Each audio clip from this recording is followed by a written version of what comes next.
Test ইতিহাসের একটা ঐতিহাসিক দিন গেল। মানে এই দিনটাকে সহজে ভোলা যাবে না। একদিনে খেলা হয়েছে ৭৪ ওভার, উইকেট গেছে ১৮টা, রান এসেছে ২২৯। সেখানে বাংলাদেশ দল একটু পিছিয়ে আছে, না একটু না, অনেক বেশি পিছিয়ে আছে। অস্ট্রেলিয়া এগিয়ে আছে, কারণ উইকেট কন্ডিশন সেটাই বলছে। ম্যাচটা কি দ্বিতীয় দিনে শেষ হচ্ছে নাকি তৃতীয় দিনে যাবে? চতুর্থ পঞ্চম দিন বাদই দিলাম, এটা কি তৃতীয় দিনে যাবে সেই প্রশ্নই আসতে পারে। আমার কাছে কি মনে হয় সেটা নিয়ে কথা বলতে চাই, আপনারাও জানাবেন। সাথে দিনটা কেমন হলো, কারা এগিয়ে থাকলো, কোথায় বাংলাদেশ পিছিয়ে গেল সেটা নিয়ে কথা বলতে চাই। প্রথমত, বাংলাদেশ দল এই ম্যাচটাকে থার্ড ডেতে নিতে পারবে কিনা। হ্যাঁ, বাংলাদেশ দল বলছি, কারণ অস্ট্রেলিয়া ৪০ ওভার ব্যাট করেছে, তারা ১৬৫ করেছে, ৮ উইকেট হারিয়েছে, তারা ১০১ রানে এগিয়ে আছে। এখানেই সামারি শেষ। কারণ ১০১ রান, নতুন একটা ভেন্যু, যে ভেন্যুতে বাংলাদেশ দল ৬৪ রানে অল আউট হয়েছে। এখন পর্যন্ত বোলিং ফ্রেন্ডলি উইকেট, পেসাররা সহযোগিতা পাচ্ছে, পেসারাই সব উইকেট নিয়েছে অলমোস্ট, শুধু একটা উইকেট পেয়েছেন সেখানে মিরাজ।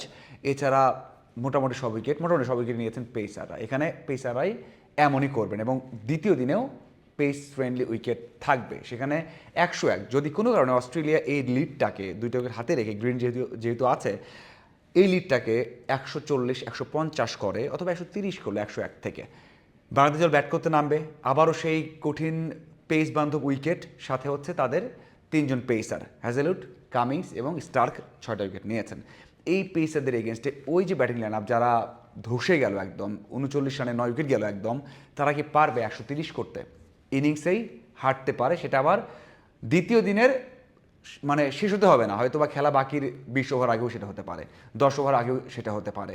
আবার এমনও হতে পারে যে এই ম্যাচে বাংলাদেশ লিড নিল, ১৩০-৪০ রানকে ওভারটেক করে হয়তো বা ২০০ করলো, ২২০ করলো, লিড থাকলো ৭০ বা ৮০ রানে জিততে হবে অস্ট্রেলিয়া, তারাও ৪-৫টা উইকেট হারালো, কিন্তু ম্যাচটা দ্বিতীয় দিনে শেষ হওয়ার সম্ভাবনা বেশি। যদি কোনো কারণে একটু এক্সটেন্ড করতে হয়, ৫ ওভার, ৭ ওভার, ৮ ওভার, 10 ওভার, সেটা কিন্তু করতে পারেন আম্পায়াররা, সেটাও হতে পারে। সেজন্য বলছি, আমার লজিক বলছে, আমার এক্সপিরিয়েন্স বলছে দ্বিতীয় দিনে খেলা শেষ হয়ে যাচ্ছে।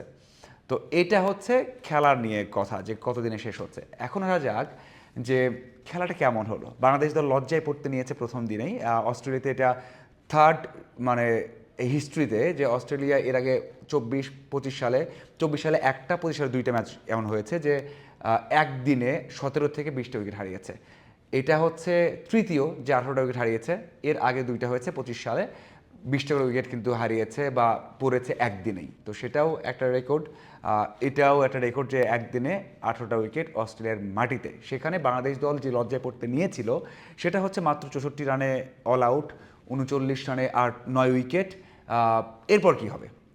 এরপর যে অস্ট্রেলিয়া ১ উইকেটে ১৮০ করতো, ১ উইকেটে বা ২ উইকেটে ২০০ রান করতো, লজ্জাটা বেশি হতো। বাংলাদেশ দল ফাইট করতে পারতো না। বাংলাদেশের লক্ষ্য তো ফাইট করা, এখনও ফাইট করার জায়গা আছে। ওই যে বললাম না, যে বাংলাদেশ দল লিড নেবে, নিয়ে হয়তো তাদেরকে ৩-৪টা উইকেট ফেলে দিবে, তাহলে কিন্তু আমরা বলতে পারি যে বাংলাদেশ দল ফাইট করেছে। আবার যদি এমন হয় যে ১৩০ রানের পিছিয়ে থেকে ব্যাট করতে নেমেছে, বাংলাদেশ দল ১১০ রানে অল আউট হয়ে গেছে, ১০০ রানে অল আউট হয়ে গেছে, তাহলে কিন্তু আবার সেই লজ্জাটাই পড়লো। আমার মনে হয় বাংলাদেশ দল অনেকটা পিছিয়ে আছে, লজ্জাটা একটু বাঁচিয়েছেন শরীফুল। ৬টা উইকেট নিয়েছেন, ক্যারিয়ার বেস্ট বোলিং করেছেন, ৬টা নিয়েছেন ৩৫ রানে, যেটা কিনা পেসারদের মধ্যে, বাংলাদেশের পেসারদের মধ্যে তৃতীয় বেস্ট বোলিং। এর আগে ৬টা নিয়েছেন, শাহাদাত সবার উপরে আছেন, এখন পর্যন্ত দ্বিতীয়তে আছেন ৩৫ রানে ৬ উইকেট। তারপরে আছেন হাসান মাহমুদ, যে প্রথম ইনিংসে অস্ট্রেলিয়ার বিপক্ষেই প্রথম টেস্টে ৬ উইকেট নিয়েছিলেন।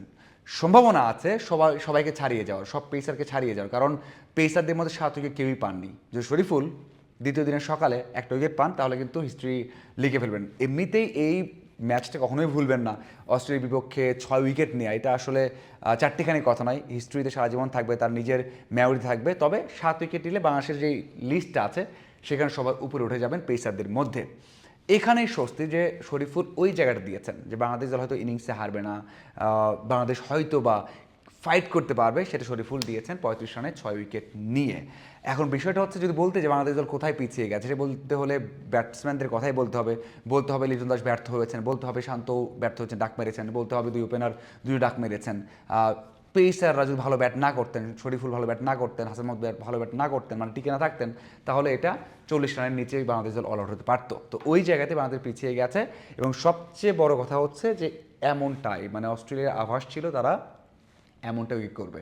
এটা বলা যেতে পারে যে বাংলাদেশ যেমন বাংলাদেশের মাটিতে স্পিন ফ্রেন্ডলি উইকেট করে, ২.৫ দিন ৩ দিনে শেষ হয়ে যাবে, অস্ট্রেলিয়া সেটাই চেয়েছে এবং সেটা তারা কাজে লাগিয়েছে।